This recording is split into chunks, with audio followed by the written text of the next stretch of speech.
So this is my pilot test for data collection for her story. So this is the second one of my little game pilots for the data collection checklist that I've compiled from previous research.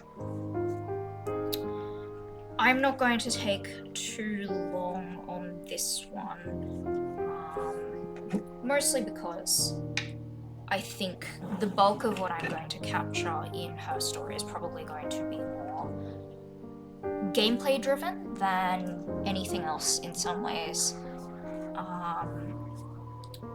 But you know, we'll see how we go. I'm also going to do a quick test of my logging functionality here as well. So hopefully it should work. Let's go. Let's start the game. So game title is Her Story. Get a nice little fade of the title there, and the music stopped as well. Nice. Developer and publisher. I think Symbolo self-published this one. I'm not 100% certain. I'll have to double check that. But this is fine. Original release date was some point in 2015. I'll double check the date later. Genre? I don't really know what to call this. This is kind of mystery more than anything else, right?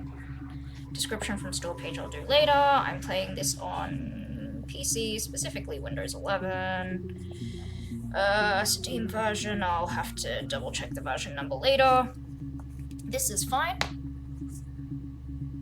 So, right here we have the name of our archive. It is the, is that south or north? I can't actually tell. It's some kind of constabulary, I think? Southeast Constabulary, there we go, it was in the background.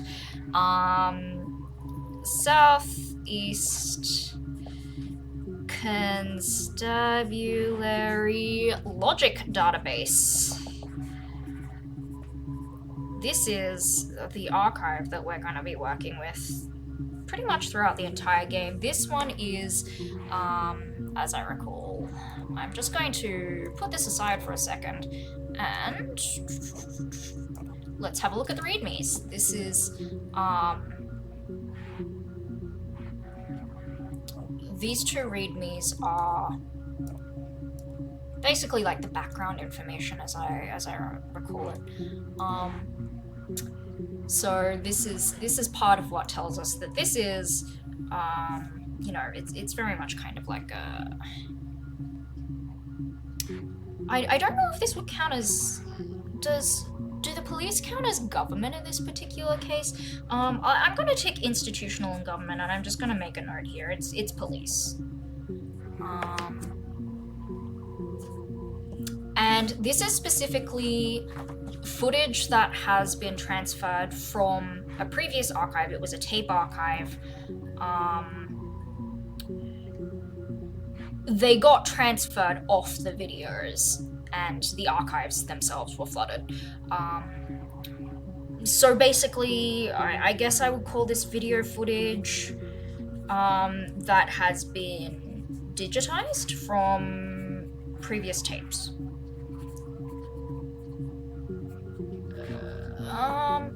Doesn't say what exactly kind of tape, but you know, it's 1999 originally when they were transferred off, so I have to assume some kind of, I don't know, magnetic tape or VHS or something of the sort, you know? Alright. The type of workspace.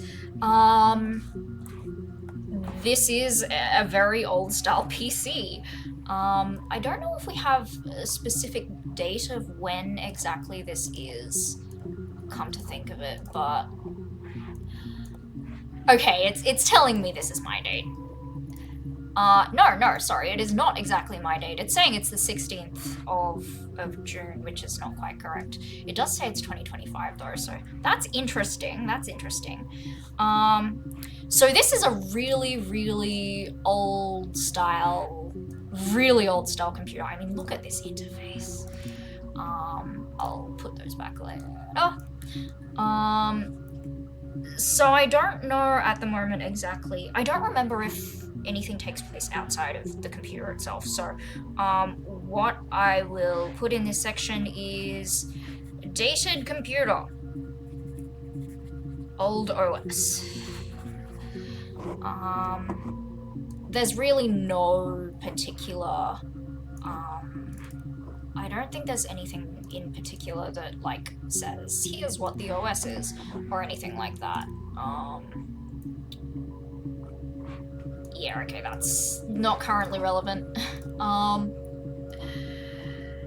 Anyway, the physical space, I mean, you can see these are reflections, right? This is a bright room, whatever it is that we're in. But you know, we can't really tell much more apart from that. Security measures, let's just reopen these readmes and double check. Okay, we specifically have had to access the database by way of freedom of information.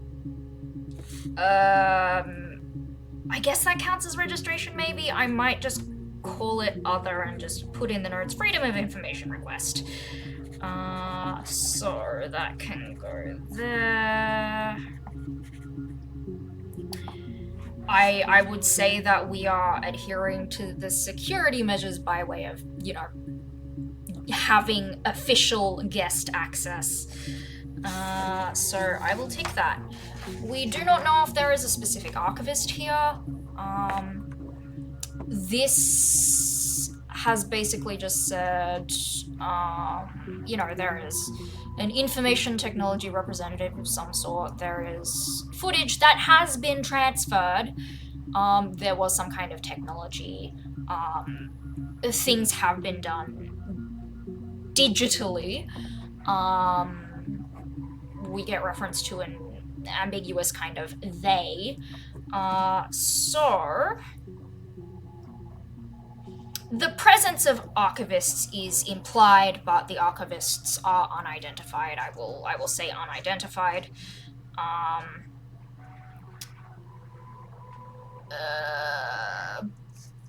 can basically say there was some kind of, since there was some kind of transferal, what would this count as? Let's see, the options that I have here for task performed are accessions, arrangement / description, retrieval, acquisition, filing, reference, research, outreach.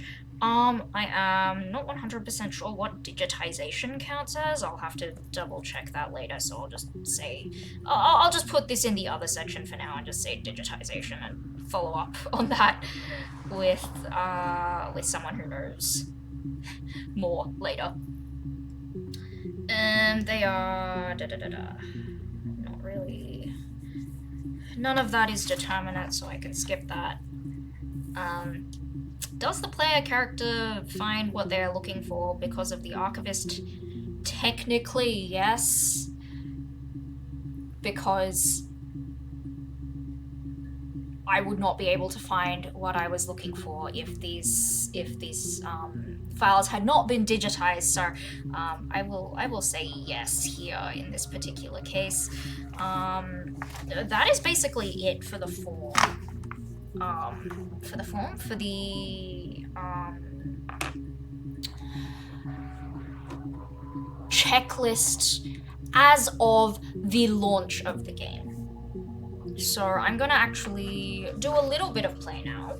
I will set up my stuff again. Okay. Here's what we're presented with. It's time to search for this particular search term, which is murder. Wonderful. So there is direction on how to use this in this readme here.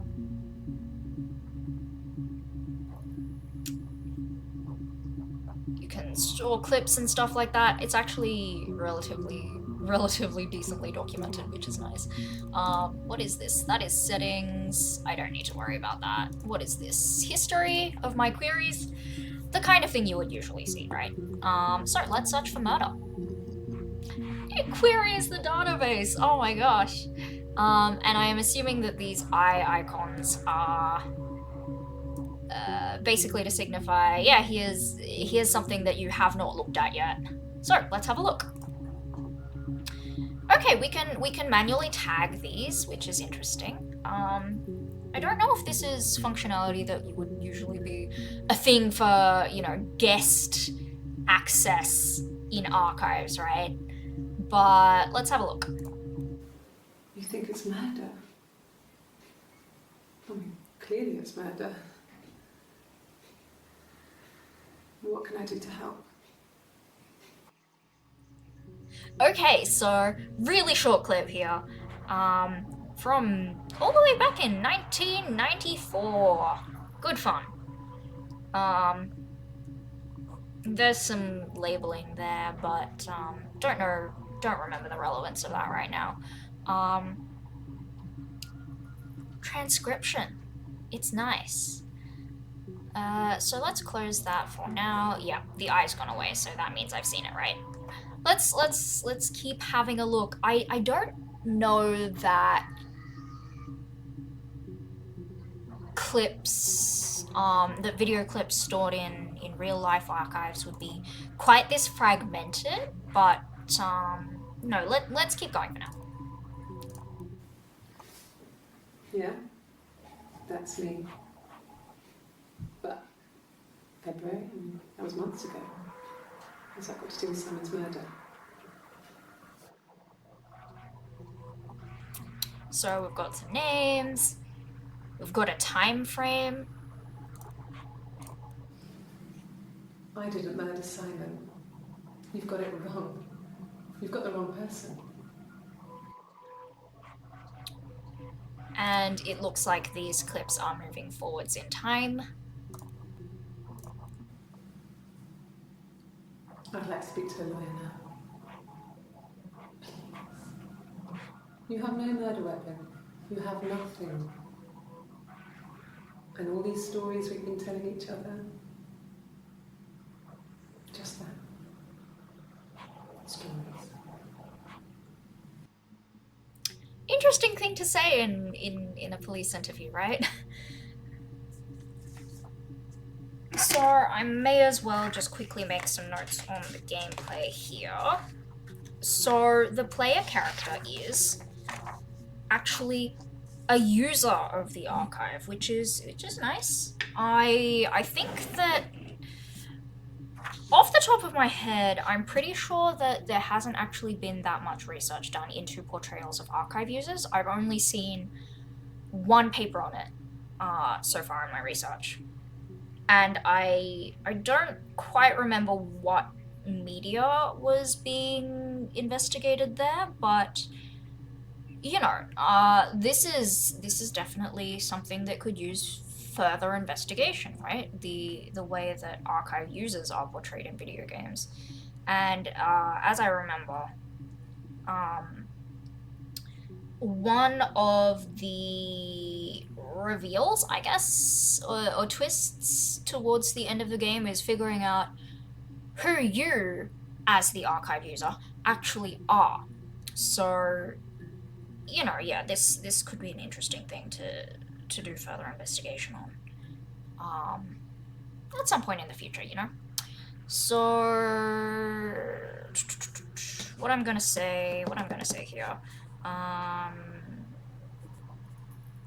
Player is archive user.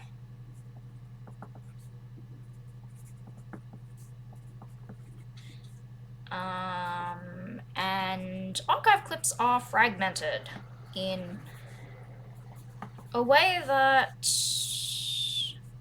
I don't know would necessarily be the case in a real archive. But, you know, it is like this to facilitate the gameplay, right? And feeling of actually having to, like, you know, search for what you want, right? That may not be realistic, but facilitates gameplay. I cannot wait to not have to fill out this form, honestly.